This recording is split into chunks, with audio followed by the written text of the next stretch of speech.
यशायाह 45:7 पर, मैं उजियाले को रचता हूं और अंधकार को बनाता हूं।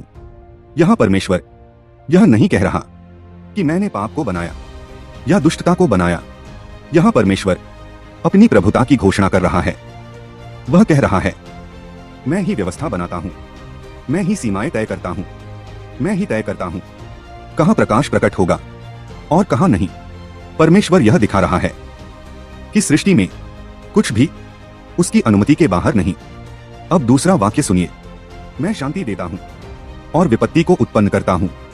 यहां जो शब्द है विपत्ति, वह इब्रानी भाषा में रा है, और रा का अर्थ पाप नहीं, दुष्टता नहीं, बल्कि न्याय, अनुशासन, परिणाम, कष्ट।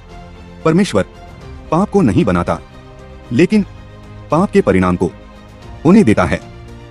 जब कोई राष्ट्र परमेश्वर से दूर जाता है तो वह शांति हटने देता है, और जब शांति हटती है तो विपत्ति दिखाई देती है।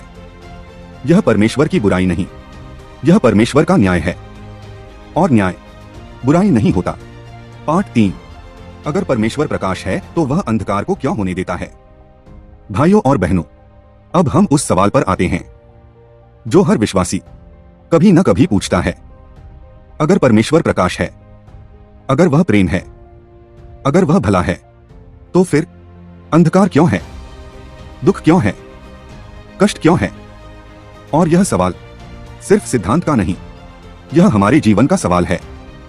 जब घर में बीमारी आती है, जब नौकरी चली जाती है, जब रिश्ते टूटते हैं, जब प्रार्थनाएं अनसुनी लगती हैं, तब यही सवाल उठता है, परमेश्वर अगर तू प्रकाश है तो यह अंधकार क्यों।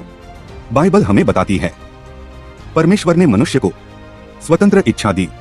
प्रेम जब तक स्वतंत्र न हो तब तक प्रेम नहीं होता। अगर परमेश्वर मनुष्य को मजबूर करता तो वह प्रेम नहीं, गुलामी होती।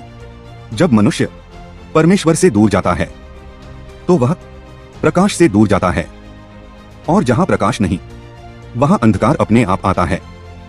परमेश्वर अंधकार को पैदा नहीं करता, पर वह अंधकार को होने देता है।